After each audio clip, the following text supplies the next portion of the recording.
Bonjour à tous, je suis Maître Zéanote et aujourd'hui on va parler de la Super League. Depuis quand êtes-vous spécialiste en football? Bon, j'avoue le football c'est pas ma tasse de thé.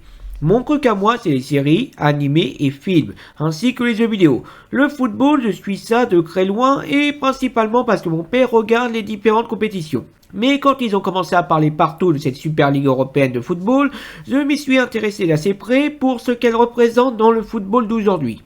Et si vous suivez l'actualité, vous savez sûrement déjà que cette Super League est mort-née. Mais avant d'expliquer pourquoi, je vais rappeler ce que devait être cette fameuse Super League.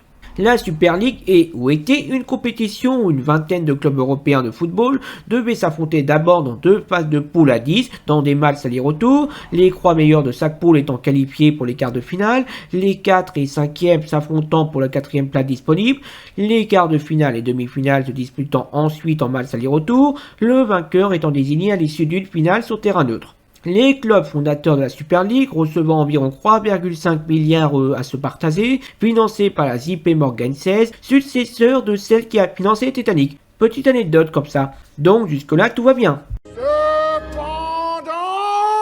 Au moment de l'annonce de sa création le 18 avril 2021 par le New York Times Magazine, il a été déclaré que les 15 fondateurs de la Super League auraient une place garantie en son sein et que les 5 autres clubs seraient invités tous les ans selon leurs résultats durant la saison précédente. Traduction, si par exemple le Real Madrid finissait dernier d'une Super League 2021, il pourrait toujours participer à celle de 2022. Autant dire que cette compétition n'a pas le moindre intérêt sportif et était là pour permettre qu'à des clubs ruinés de se refaire une santé financière. Parmi ces 15 fondateurs, 12 avaient été annoncés. Manchester United, Liverpool, Arsenal, Chelsea, Manchester City, Tottenham, le FC Barcelone, le Real Madrid, l'Atlético Madrid, la Juventus, l'AC Milan, l'Inter de Milan.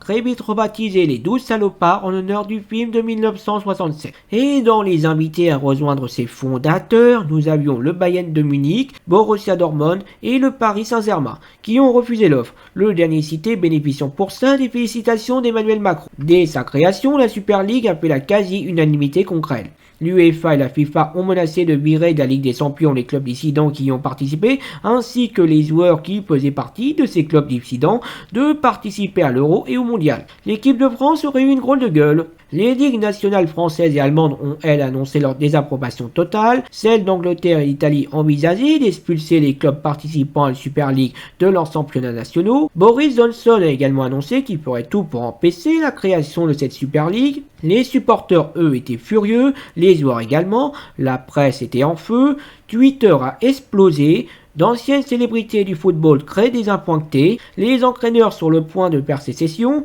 en particulier ceux de la première ligue anglaise, dont 6 des 12 salopards faisaient partie. Ronaldo, Messi et Zidane ont eu un silence éloquent, et au final, seul Florentino Pérez, président du Real Madrid, et Andrea Agnelli, président de la Juventus, ont défendu leur projet de Super League, qui était là pour sauver le football, que c'était pas une ligue fermée, que le PSG et le Bayern viendraient les rejoindre, que la confrontation entre grands clubs créerait des matchs plus intéressants, attirant une nouvelle génération de fans actuellement plus intéressés à jouer à Fortnite. Et aussi que personne ne quitterait la Super League et qu'un pacte de sang existait entre ses participants.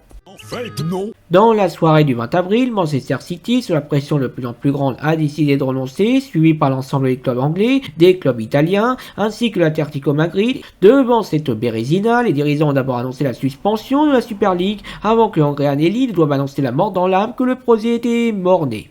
Quelles sont donc les leçons à tirer de cette histoire ? La première, c'est que même s'il faudrait être naïf pour ne pas voir que le football professionnel est devenu un gros business, il lui reste encore une certaine âme romantique. Des gens pour penser qu'il s'agit d'un sport pour tout le monde, que les grands clubs ont une histoire, un héritage à respecter, les supporters dévoués à cette histoire, même parfois un peu gros, et que contrairement à ce que pensent des milliardaires sans scrupules, sans tout cela et les petits clubs, les grands clubs ne sont rien.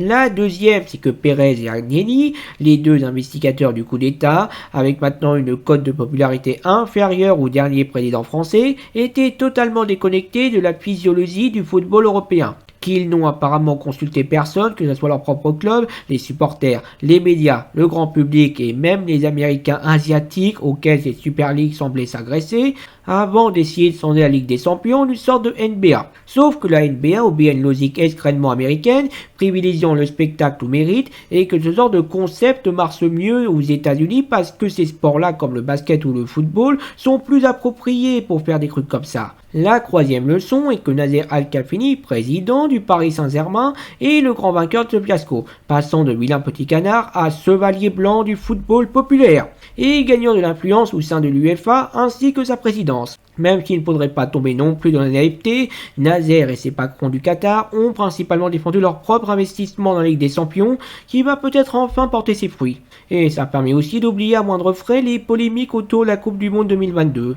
Ainsi que le quatrième point, que l'arrêt de la Super League n'est peut-être au mieux qu'un répit, qu'une autre association de clubs mieux préparée et qui aura mieux sondé le terrain tentera sûrement sa chance d'ici quelques années, que la réforme de la Ligue des Champions prévue pour 2024, elle aussi très controversée, est toujours en cours, et que le football restera toujours un business plus ou moins lucratif, que le peuple au sens le plus large du terme aura réussi pour une fois à limiter dans ses folies. Voilà donc tout ce que j'avais à dire sur la design des fins de Super League. Je vous rappelle que tout ça n'est que mon avis personnel. Je vous invite à donner le vôtre dans les commentaires, à vous abonner et partager cette vidéo si elle vous a plu. Et à bientôt pour les critiques habituelles.